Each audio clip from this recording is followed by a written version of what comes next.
Oi, Sara, boa noite.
Ela foi trabalhar com o coral dos amigos dela. Né?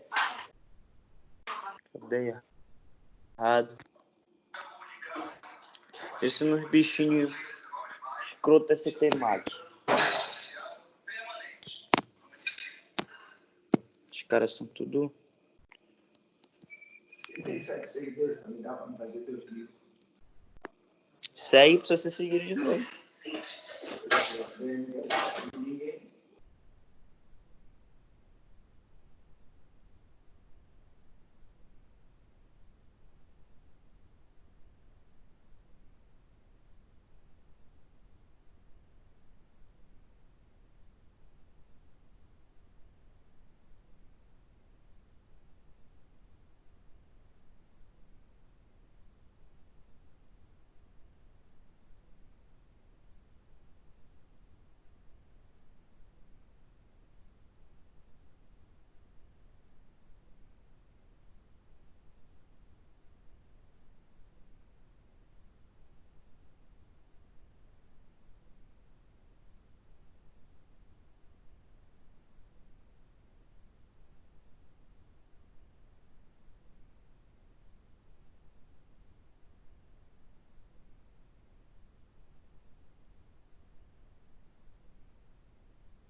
E aí, pessoal, boa noite.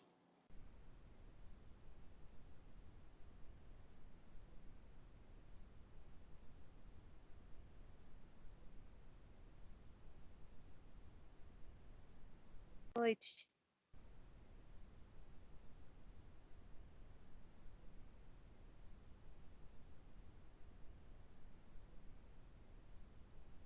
O que aconteceu com os vídeos de vocês do YouTube, que ainda não recebi nenhum?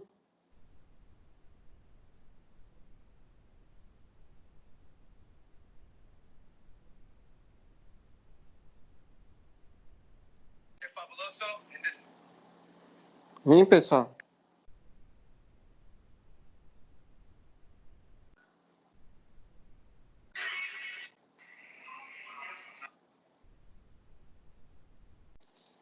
Alô, estão me ouvindo?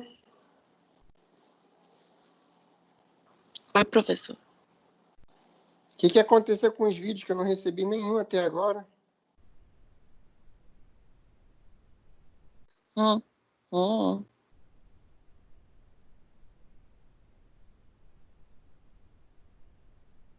Professor, a turma deu uma conversada sobre os vídeos e ninguém tem coragem de fazer. Quem tem coragem, mas não precisa deixar público, pessoal.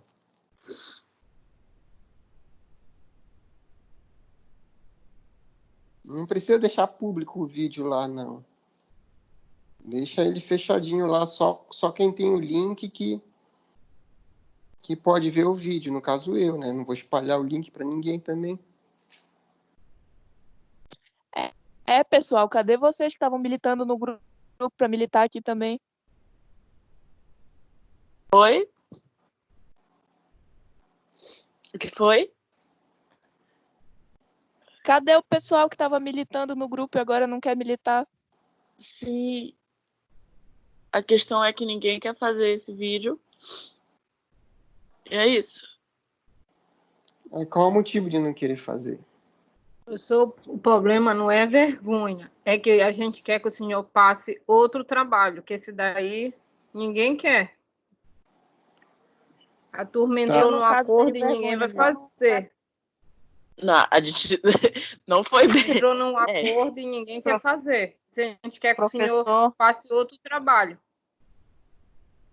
a questão que a gente não queria fazer era a questão de expor o vídeo no YouTube, que muita gente, a maioria não concordou com isso, Sim. entendeu? Aí a gente queria ver outra forma para isso. Se desse para enviar só pro senhor, sei lá. Dá para enviar, não tem problema nenhum. Fazer e enviar direto pro meu e-mail, por exemplo. Sim. Isso é uma forma melhor do que expor no YouTube, né?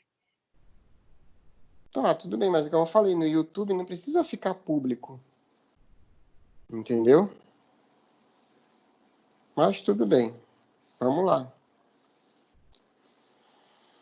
Então tá. Então, dá mais uma semana, né? E aí produz o vídeo e envia direto pro meu e-mail, então. Tá ok?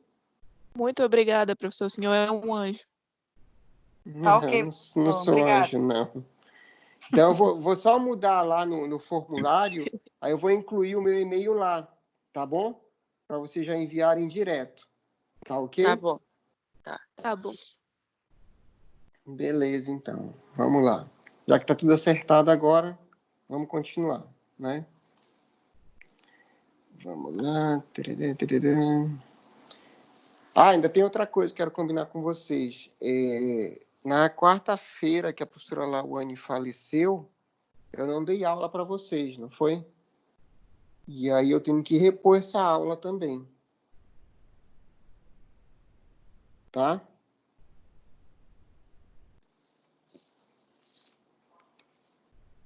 Tá bom. Eu pensei da gente marcar num sábado de tarde. Que aí Sábado, 7h30 da manhã. Não vai no Dedevaldo, que ele é doido. 7h30 da manhã eu tô dormindo, tô no meu 10º sono. Negócio que normalmente sábado de manhã pode ter uma ou outra pessoa que pague matéria no sábado. De manhã, normalmente Não, sábado de manhã que é tem aula, doidice do entendeu? Ronaldo. É doidice dele. É que eu dou aula sábado de manhã, entendeu? Para mim, tanto faz. Eu vou ter que dar aula, vou ter que acordar mesmo, então para mim tanto faz. Mas a questão é que pode ter uma ou outra pessoa que pode se sentir prejudicado porque assiste aula, paga a matéria, alguma coisa assim, no sábado de manhã. E eu acho que não está todo mundo, hoje só tem 12 pessoas, né? Eu não sei de todo mundo. Então, normalmente eu estou optando por fazer no sábado de tarde, que é mais cômodo, não tem nenhuma aula, ok? E aí é melhor a gente pagar logo, enquanto os outros professores não estão marcando também esses dias aí, tá? Não tem nenhum aluno que faz de manhã aula dia de sábado. Eu não sei porque sempre Sábado à tarde surge tá ótimo. De manhã só o Etevaldo vai estar acordado. Então vamos combinar nesse sábado logo, Que horas, professor? 14 horas. Ui. Almoça tarde? Eu tô almoçando. Não tem problema, é só ir almoçando e assistindo a aula. Eu vou acompanhando vocês no almoço. Ai, os prazeres do EAD. Ou 14h30, então. Tá bom, professor, 2 horas, deixa Tudo 2 horas bem. mesmo. 2 horas mesmo? Melhor. É, Então tá. Então na quarta-feira às 14 horas. Tá bom? Isso. Tá marcado, pessoal. Então hoje, pessoal, na seção 3.1, tá? Exame anátomo-patológico na odontologia. Então essa seção aqui, ela vem falando agora, ela começa a falar dos tipos de exame, que vão ajudar, são os exames complementares.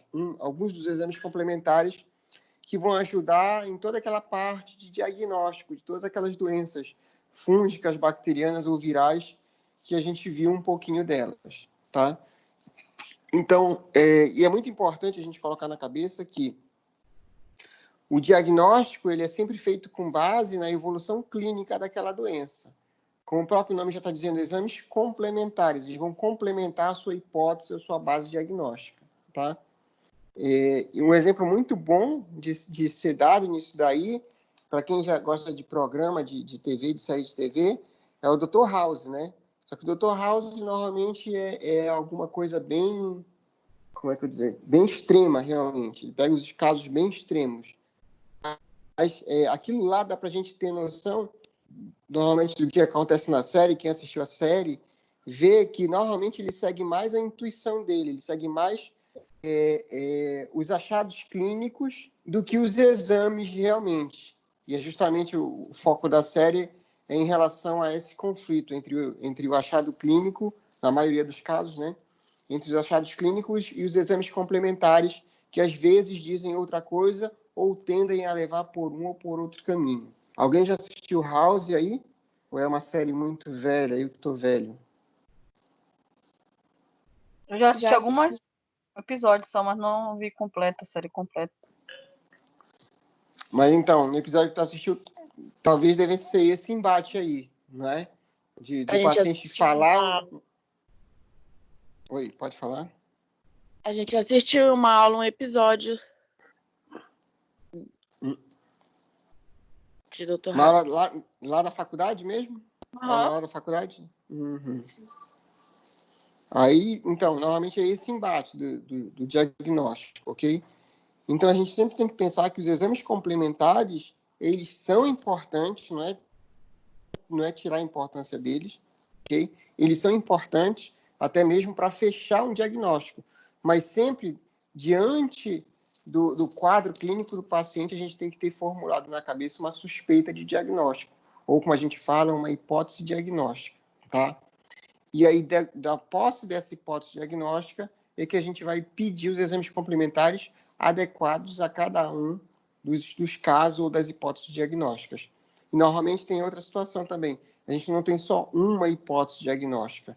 Tem sempre uma, duas ou três hipóteses diagnósticas. Então, você vai pesquisar, normalmente, pelo menos uns 3 caminhos, tá? Os raios-x, eles fazem parte dos exames complementares, são exames complementares também, ok? E aí, só para falar para vocês da parte de inteligência artificial, não sei se vocês já ouviram falar disso daí. A inteligência artificial, ela está entrando com tudo, está se desenvolvendo muito rapidamente agora, principalmente nesse tempo de pandemia, dentro do ramo da saúde, né? É mais a medicina e ainda pouco, não tenho muitos exemplos da odontologia, mas da medicina sim, ok? O que seria essa inteligência artificial? Ora, ele coleta os dados, então ele tem como se fosse um livro de patologia já acumulado dentro da sua memória virtual, ok? E aí ele vai fazendo as combinâncias, tipo, a mulher vai fazer uma mamografia, a inteligência artificial, então, vai comparar num banco de imagens que ele tem de câncer de mama e de pessoas saudáveis, né? Ele vai fazer toda essa comparação com todo esse banco de imagens e aí ele vai ser capaz, a inteligência artificial vai ser capaz de predizer, de ler aquele dado, aquele exame complementar e dizer, ó, essa pessoa aqui tem câncer de mama, ou então essa pessoa aqui não tem câncer de mama, ou essa pessoa que tem uma suspeita de câncer de mama precisa de mais dados para chegar à conclusão, ao diagnóstico final, ok? Então, a inteligência artificial está chegando com tudo, e não quer dizer que ela vai tirar o trabalho de muita gente, né? Mas ela vai oportunizar para que aquela pessoa ocupe outras funções, outros postos de trabalho que seriam mais relevantes. Então, para isso, a gente tem que se preparar também. E também a inteligência artificial ela não vai funcionar sozinha, ela vai sempre precisar de uma pessoa por trás para dar o cheque final em tudo aquilo que a máquina está fazendo, ou pelo menos para ter um controle de qualidade, né? E falando a respeito disso daqui, também cabe falar, não sei se vocês já ouviram falar do projeto da teleodontologia. Já ouviram falar disso daí?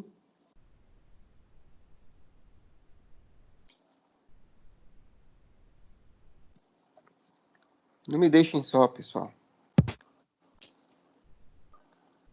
Eu nunca ouvi falar disso aí, não. Não, professor. A telemedicina já existe, ok? Já foi aprovado, já foi sancionado e tudo. E, obviamente, que esse avanço ele já vinha caminhando em passos lentos, esbarrando em muita coisa, mas com essa questão do coronavírus, dessa pandemia, foi um estalo para passar a telemedicina e a gente está lutando para ver se passa a teleodontologia. O que seria isso daí? Ora, vocês já viram que nessa época de pandemia, né, você pode ligar para alguém, você vê na internet grupos que você pode ligar para médicos, ou que você pode passar mensagem, e aí eles vão lhe fazer as perguntas de praxe para poder chegar a algum diagnóstico, né? É isso, é a autorização disso daí funcionar. Porque hoje não pode, o médico não pode. Antes disso daí, não podia o médico chegar e dizer assim, olha, o que você está sentindo? Pela uma consulta pelo WhatsApp, por exemplo. O que você está sentindo? Aí o paciente ia descrever, olha, eu estou sentindo dor assim, estou sentindo febre, a febre está a tantos graus, estou sentindo isso, isso e aquilo. E aí o médico poderia dizer, não, isso daí é tal doença, toma esse remédio. Assim, não é muito diferente, dado as limitações, dado cada doença, na verdade, não é muito diferente de eu estar presencialmente na frente do médico. Vocês compreendem isso que eu estou querendo falar?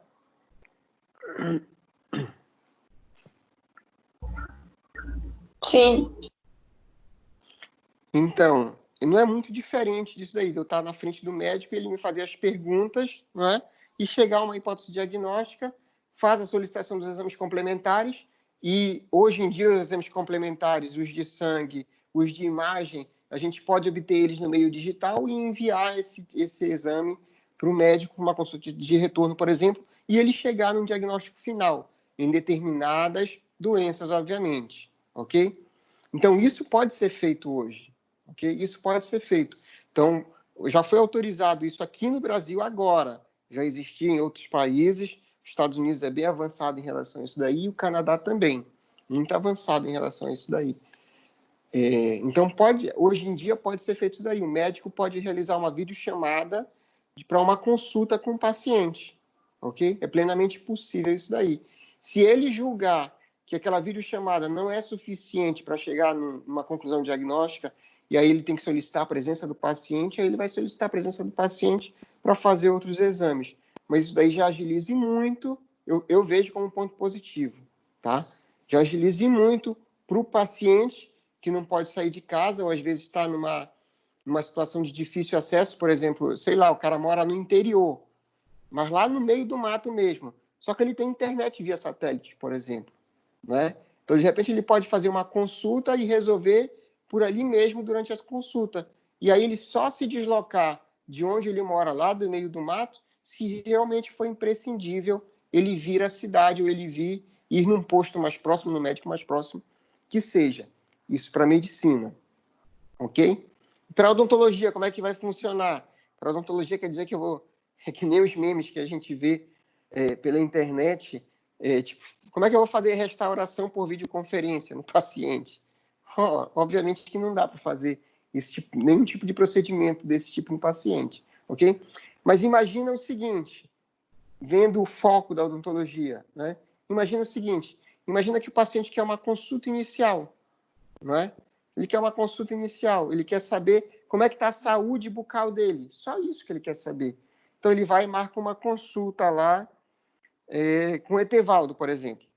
Doutor Etevaldo, eu quero uma consulta, não sei como é que está a minha saúde bucal, faz 3 anos que eu não vou ao dentista, eu quero fazer um orçamento também, vamos fazer? Aí o Etevaldo, vamos fazer. Ora, hoje em dia a gente já tem bons celulares e já tem câmeras intraorais também que são bastante acessíveis. Então, de repente, ele comprou uma câmera intraoral, ok? Porque já está bem barato isso aí. Você consegue encontrar importando da China por R$50 um negócio desse, ok? Então, de repente, vai ser o futuro. Cada pessoa vai ter uma câmera intraoral dentro de casa. Eu preciso ir ao dentista. Vou lá com o doutor Etevaldo, vou fazer uma consulta com ele. Aí marca a videoconferência, aí ele vai plugar a câmera lá. Antes disso, obviamente, antes do exame clínico, vai fazer os exames, as perguntas de praxe, né? Para ter todo aquele paciente, quando for para o exame intraoral, ele vai dizer, coloca a câmera intraoral aí, vamos gravar agora. Aí ele vai colocando a câmera intraoral na boca e vai começando a apontar para os dentes, para as estruturas, e o Etevaldo vai dizendo, agora mostra a língua, vira a língua para o lado, vira a língua para o outro, abre bem a boca, foca lá no fundo, vai mais para frente naquele dente, vai mais para trás. Então, dá para a gente fazer um exame intraoral do paciente e aí chegar numa conclusão diagnóstica mínima para esse paciente. E dizer o seguinte, esse paciente ele vai precisar de extração de determinado elemento, dependendo do raio-x que eu vou te solicitar agora, vai chegar a sua solicitação por e-mail aí, você vai precisar fazer um tratamento endodôntico nesse outro dente, e depois de fazer isso daí, vai precisar fazer uma prótese facial removível.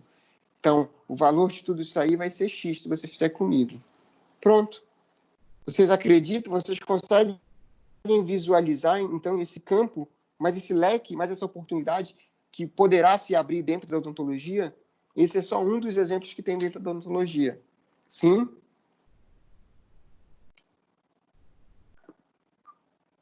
Sim, professor. Com certeza.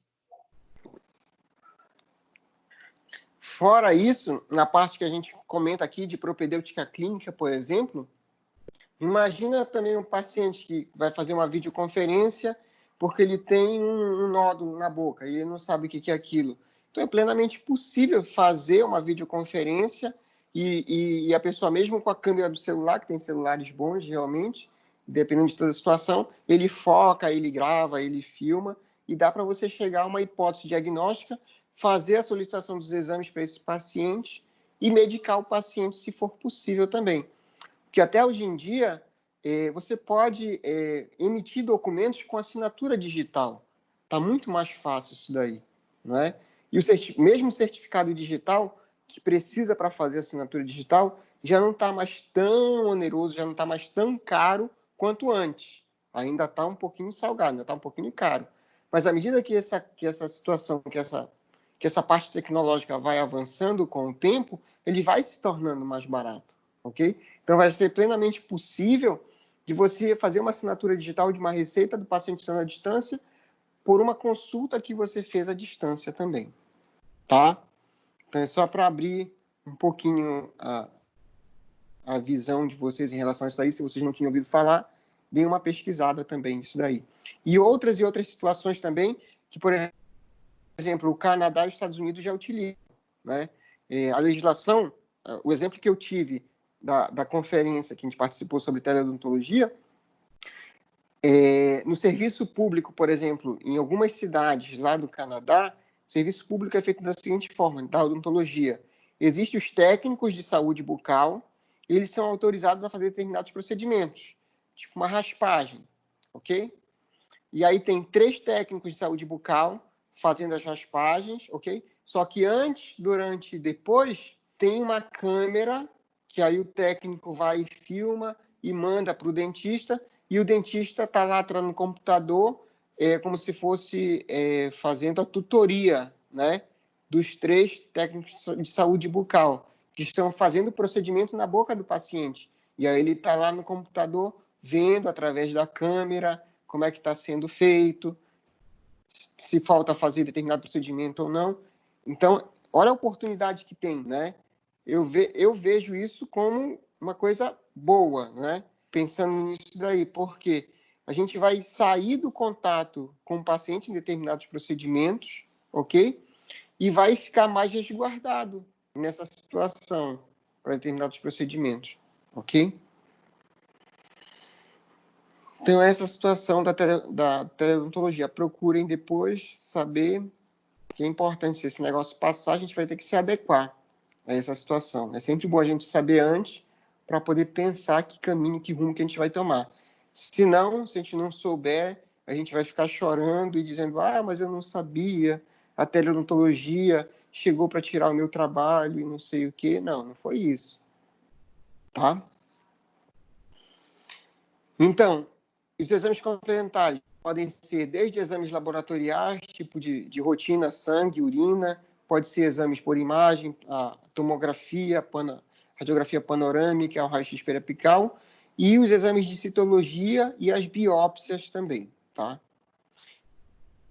E aí vem esse capítulo do livro de vocês falando em relação à biópsia, né? Começando do exame anatomopatológico, ok?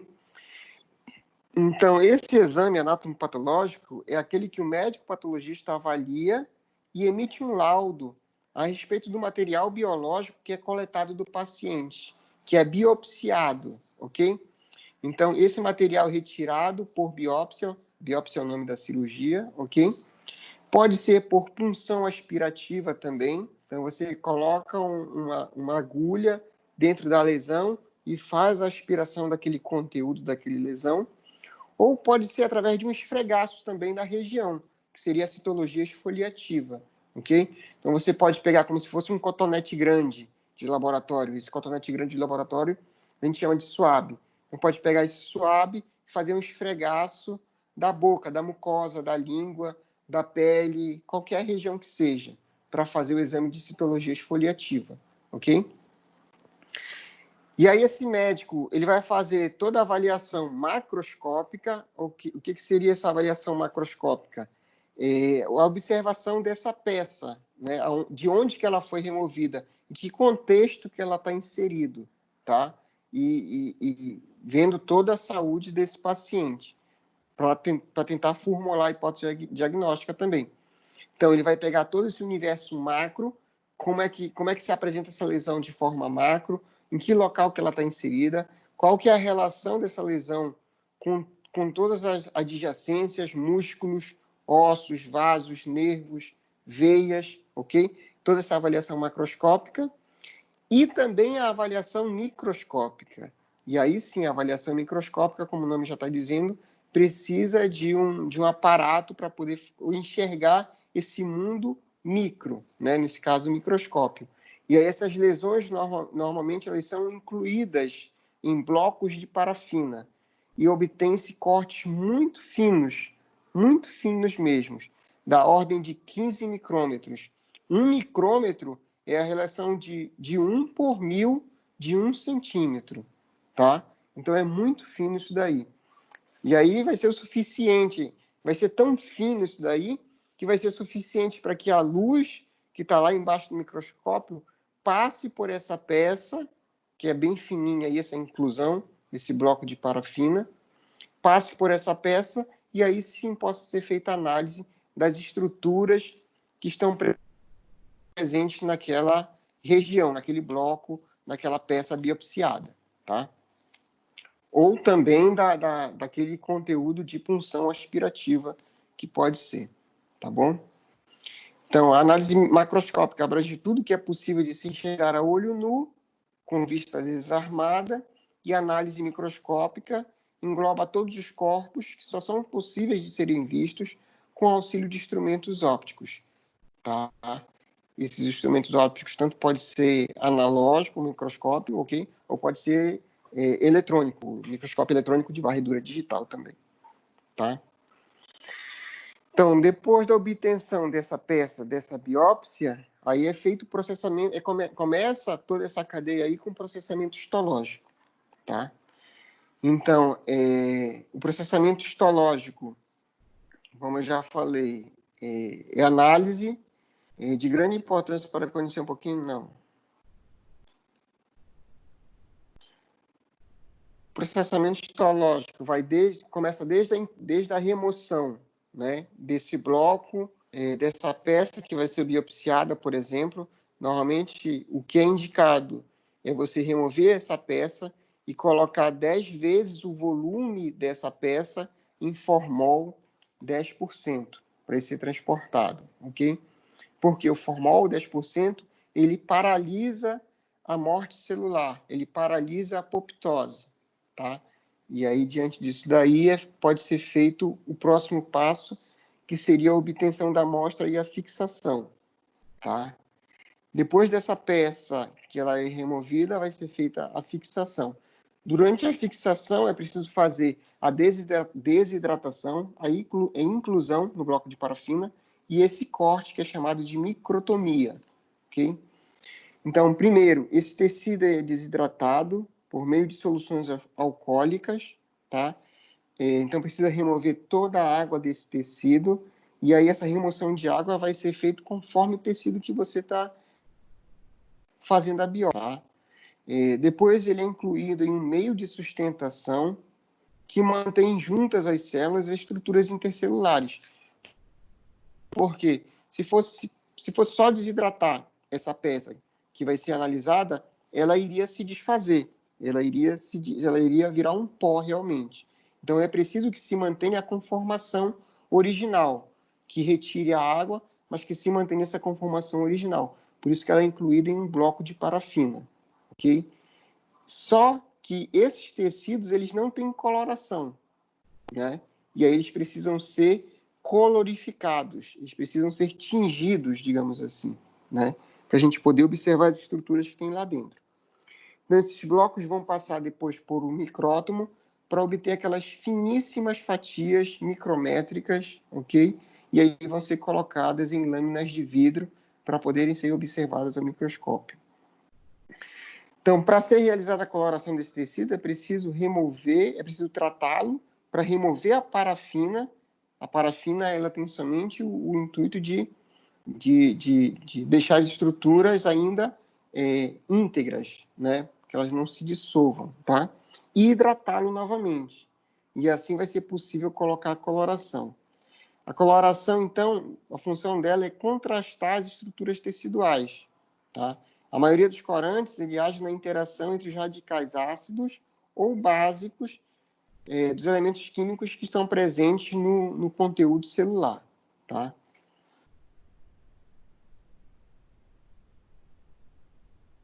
As lâminas depois. Então, após a coloração, as lâminas são montadas. Então, esses fragmentos são protegidos pela cobertura com lamínulas. São lâminas de vidro bem finíssimas, para proteger esse conteúdo aí. E aí, depois de toda essa etapa desse processamento de todo esse material, o material está pronto realmente para ser observado no microscópio óptico, tá?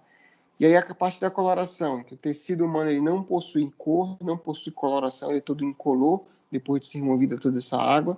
Aí, por isso que é necessário, então, utilizar o corante para ver as determinadas estruturas dessa célula aí.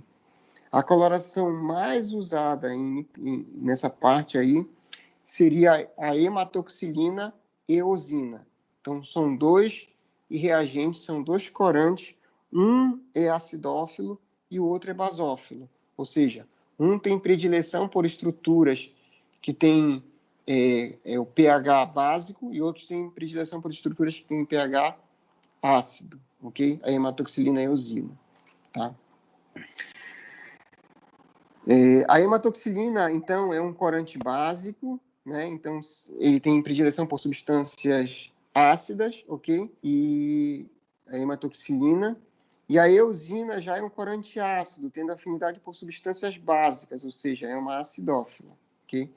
Então, a hematoxilina, ela vai corar células e tecidos dos nucleolos, do RNA ribossômico, da matriz extracelular, e ele vai colorir de azul, de uma tonalidade azul, essas estruturas da célula, ok? Já a eosina, como ela é um corante ácido, que tem predileção por substâncias básicas, ok? Ela vai colorir com um vermelho ou um rosa o citoplasma da célula, os filamentos citoplasmáticos que essa célula vem a ter, as fibras colágenas e fibras extracelulares, ok? E aí vai ficar com uma coloração meio avermelhada, meio rosa também, tá? Alguma dúvida até agora, pessoal?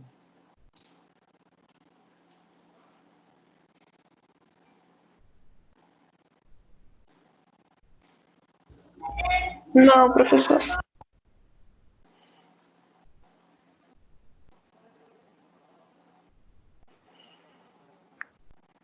Tá, então os ácidos nucleicos.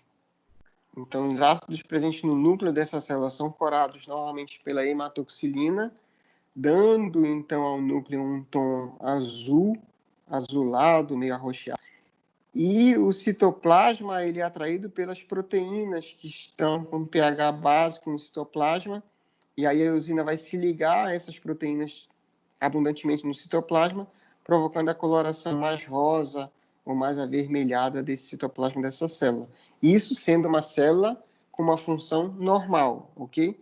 Então, se for uma célula que não está numa função normal, aí a gente, só por essa coloração a gente já vai saber que existe alguma coisa de errado nessa célula aí. Então, essa é a coloração, a hematoxilina eosina. Ela serve para avaliar, então, essas características estruturais da célula. Então, a gente consegue ver o que é saudável, se essa célula está saudável, se era uma célula saudável, tá bom? Então, vai permitir o reconhecimento dos tecidos normais e de numerosas outras alterações teciduais também, tá? Uma vez que ela não é capaz de revelar todos os componentes celulares, ok? Além da coloração por hematoxilina eosina, existem outros tipos de colorações também empregados, ok? Aí dependendo do que se quer ver também, tá? Então, outro corante empregado, que pode ser empregado concomitantemente em determinadas situações com a hematoxilina eosina, pode ser o azul de metileno, que cora os mastócitos, os grânulos do citoplasma na cor vermelho-púrpura, ok? Enquanto o resto do tecido é corificado, então, no tom azulado, ou no tom azulado. Outro corante também é o azul de toluidina, tá? Tem o azul de toluidina, tem uma coloração por prata também, que cora estruturas como as fibras reticulares dos linfonodos, e também pode existir a associação dos corantes, como eu já falei, utilizar mais de um corante. Então, essa seria a parte do anatomopatológico visual, ok? E aí, um outro exame complementar seria a imunohistoquímica, tá? O que seria esse exame complementar chamado de imunohistoquímica? Obviamente que é um exame mais caro e tudo, e tem um grau de certeza um pouco maior em relação a determinadas doenças. Vocês vão entender o porquê. Então, é um método diagnóstico que identifica antígenos presentes nos tecidos, utilizando o princípio de que a ligação específica entre antígeno e anticorpo. Então, toda vez que a gente tem, e a gente já falou sobre isso, o antígeno, adentrando o nosso corpo, os anticorpos vão lá e querem reconhecer aquela partícula antigênica e debelar aquela partícula antigênica para proteger o nosso corpo. Então, a gente pode simular determinados antígenos para serem marcadores, para se ligarem aos anticorpos, e depois a gente vê como é que está toda essa função celular, ok? Então, entre anticorpos e antígenos a serem analisados, marcando com corante a reação selecionada, e assim identificando e classificando as células específicas. Esse método de diagnóstico é rotineiramente utilizado para diagnosticar células anormais, por exemplo, as células encontradas em neoplasias, a partir de amostras de esfregaço ou amostras do tecido, realmente. Então, o que vai ser feito? Vai ser feita uma visualização desse complexo antígeno-anticorpo, tá? E aí, essa visualização vai ser possível porque vai ser adicionado a essa partícula um fluocromo, que vai ser conjugado, então, a esse anticorpo. Então, como eu tenho uma partícula bioluminescente sendo associada, eu vou poder ver o trajeto dessa partícula em toda a cadeia de processamento dentro da célula que eu quero ver, ok? Então, vai ser como se eu inserisse um GPS dentro de uma partícula, né? E aí eu posso ver o trajeto de todo esse GPS dentro desse processamento celular, para ver da onde que ele vem, entender a dinâmica de interação entre essas células e para onde que ele está indo também, qual que é o seu final, tá bom? Então, isso daí pode ser observado a microscópio em tempo real também.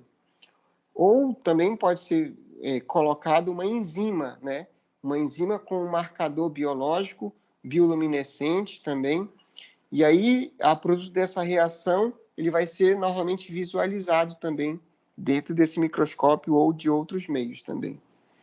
Então, são utilizados marcadores moleculares específicos que caracterizam acontecimentos também, que mostram acontecimentos celulares particulares. E aí eu posso ver tanto a proliferação celular, como que se dá essa proliferação celular, ou eu posso ver até o final do processo como se dá essa morte celular, como que se dá essa apoptose, tá? Então, imagina o seguinte, imagina uma neoplasia, imagina um câncer, tá?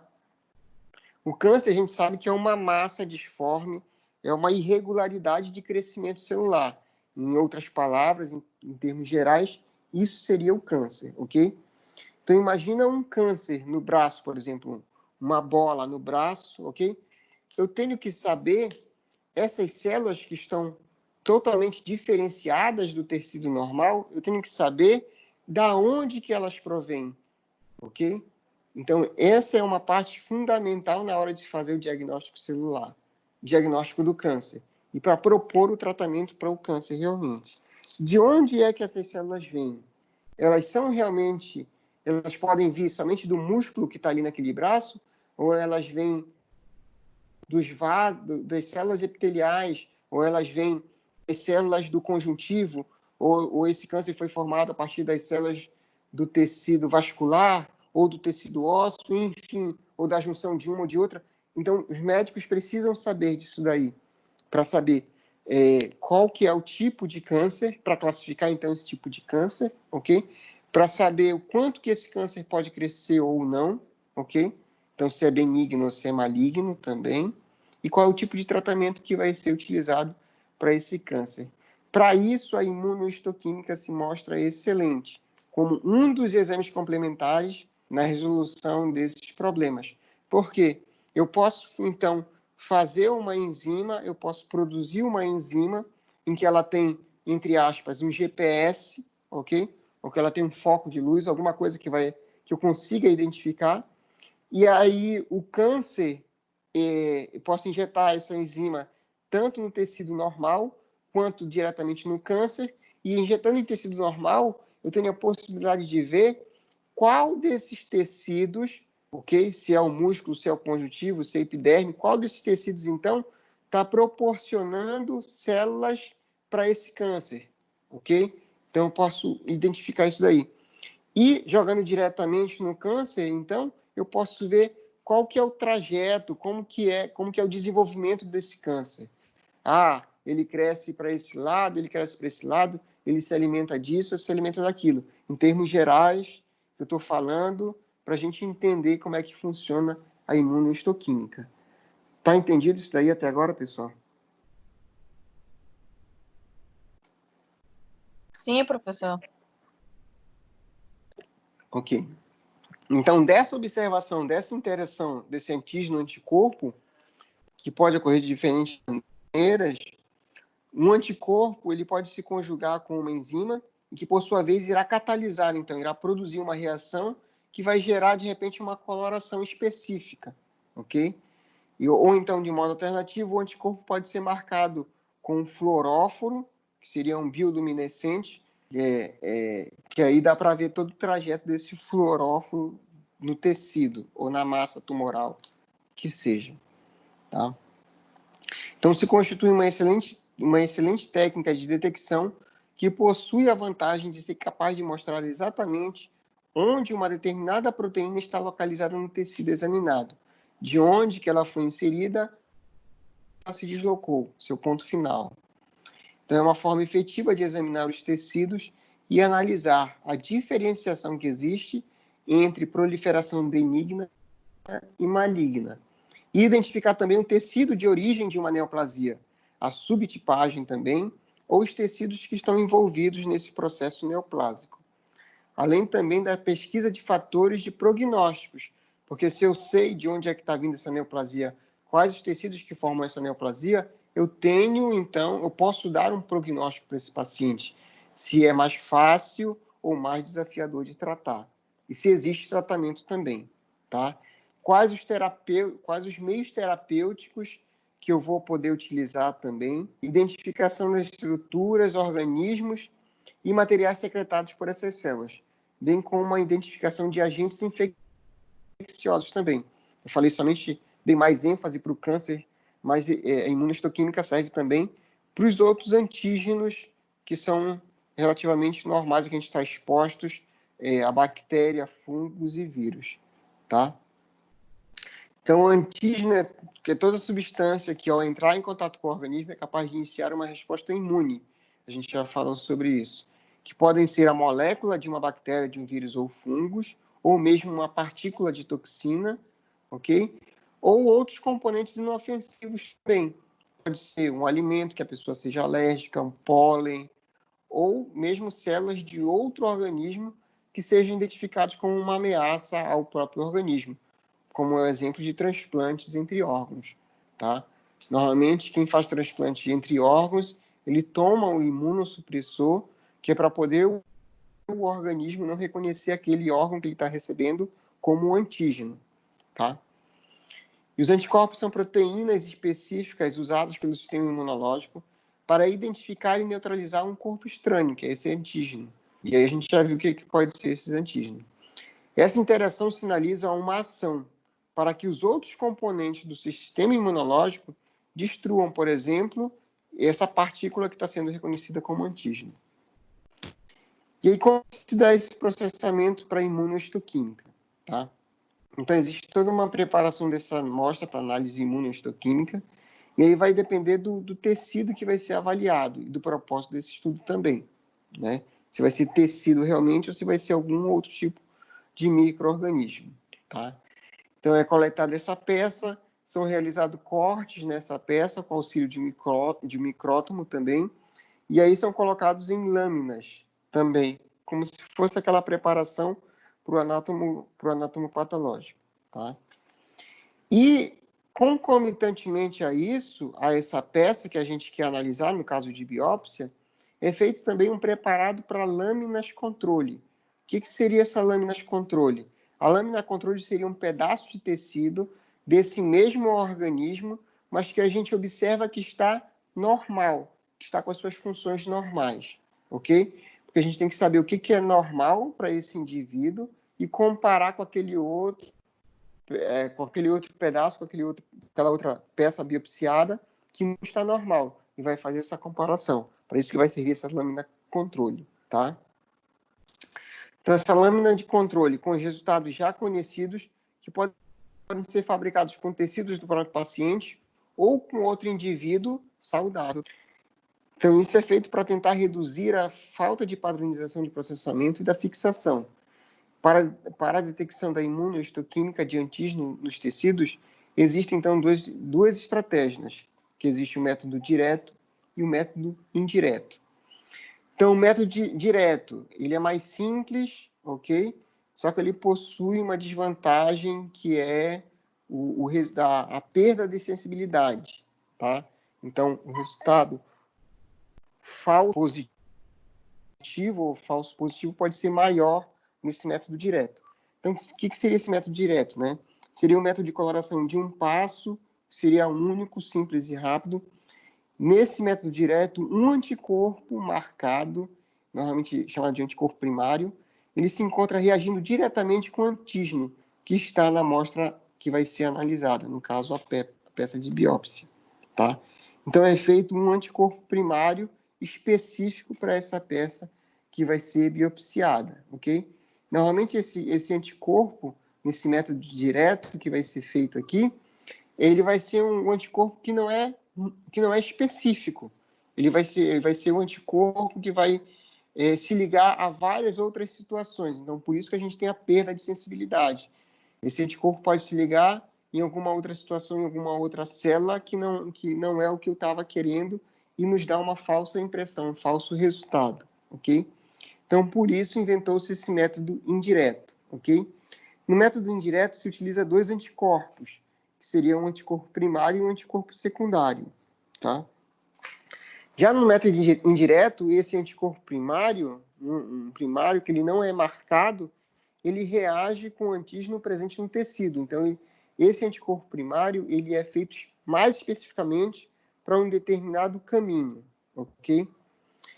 E já que ele não é marcado, ele não pode ser marcado, tem que entrar em ação um anticorpo secundário. Aí sim, esse anticorpo secundário, ele é marcado e ele é feito para interagir com esse anticorpo primário, para se ligar a esse anticorpo primário.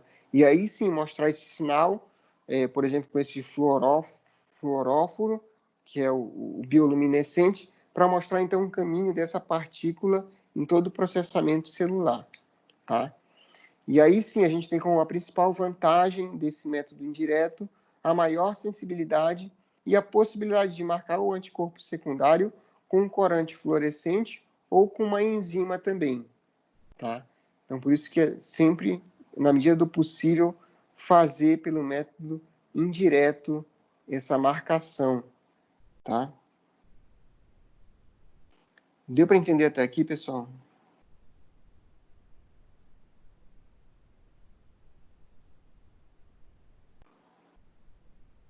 Deu sim, professor. Tá, ok. Então, todos esses tipos de corantes que são utilizados na imunohistoquímica, eles vão atuar fixando eletiva ou seletivamente em determinadas estruturas celulares ou em determinadas partículas dessa estrutura celular, tá? E aí eles vão conferir, dependendo do tipo de corante que é utilizado, ele vai conferir, então, diferentes graus de absorção dessa luz incidente. Então, e aí pode possibilitar a identificação e o estudo dessas alterações pelo patologista com auxílio de microscópio, tá? Em alguns casos, anticorpos não são inteiramente específicos e então podem reagir de maneira cruzada com mais de um antígeno, que é no caso daquele método direto que a gente falou. Ou pode haver resultados tanto falsos positivos quanto falsos negativos, ambos resultando de altos níveis de coloração de fundo e adsorção de estruturas que eu não quero observar, que não são interessantes, que não são relevantes para o caso em si, mas que vão me dar, então, uma resposta falsa positiva ou falsa negativa. Então, normalmente, a imunohistoquímica ela é utilizada em casos de tumores indiferenciados, em casos de metástase, em que não se sabe, então, a linhagem celular que deu origem a essa lesão. Casos de dúvida de invasão ou não de tumores para direcionamento terapêutico também. Então, a imunohistoquímica, nesse caso que eu citei, por exemplo, que eu exemplifiquei no caso de um tumor no braço, por exemplo, fazendo a imunohistoquímica, a gente pode descobrir que as células que deram origem àquele tumor podem ser, por exemplo, dos rins, E aí a pessoa tem uma lesão no rim, nem sabia que tinha, e só começou a descobrir depois que fez esse exame de imunohistoquímica e descobriu que aquele tumor que está no braço também está presente no rim ou em algum outro órgão do corpo, porque foi feito um marcador no método indireto, né? Foi feito um marcador específico para essas células do rim e depois foi feito todos os outros tipos de exames complementares, tá? E uma questão também importante, material para você coloca para vocês também, ó. Antes de solicitar um exame complementar, a gente tem que pensar em duas situações. Se o resultado obtido no exame for positivo e se o resultado obtido no exame for negativo. São duas questões. Se para ambas as perguntas a sua resposta for a mesma, então não solicite o exame, tá? Não solicite. A gente fala muito também desse caso de câncer, principalmente nessa parte aqui, mas tem que deixar claro também que o cirurgião dentista, ele não tem competência para tratar nenhum tipo de câncer, tá? Isso tem que ficar claro para a gente. Então, a gente é responsável tão somente por fazer o diagnóstico do câncer na boca desse paciente. Mas tratar o câncer na boca desse paciente, aí já é com o oncologista e com o cirurgião de cabeça-pescoço, tá? A gente tem responsabilidade até o diagnóstico. Obviamente que a gente pode fazer o tratamento de forma indireta, assim, sem saber, na seguinte situação. Imagina um paciente que chega no seu consultório e aí tem uma lesão pigmentada, enegrecida no lábio desse paciente com bordos elevados, ulcerada e que não dói nem nada, né? Então a gente já suspeita logo de câncer, de algum tipo de câncer, normalmente câncer mucoepidermoide, né? E a lesão tem alguns milímetros, tipo tem 3 milímetros ou 4 milímetros de diâmetro, ok? Obviamente que nesse caso aí a biópsia ela vai ser excisional. O que é a biópsia excisional? Eu vou remover toda a lesão. Então eu vou remover toda a lesão e com margem de segurança sempre. Então eu vou pegar sempre tecido sadio desse paciente. Então se você se sentir capacitado cirurgicamente para fazer isso daí, você pode fazer a ressecção parcial desse lábio desse paciente. E indiretamente você vai estar tratando o câncer, porque removeu toda a lesão, se o câncer estiver restrito somente àquela região, ok? Mas não era a intenção fazer o tratamento de câncer, a intenção era fazer o diagnóstico daquela lesão, ok? Só para deixar claro isso daí. Deu para entender isso, pessoal?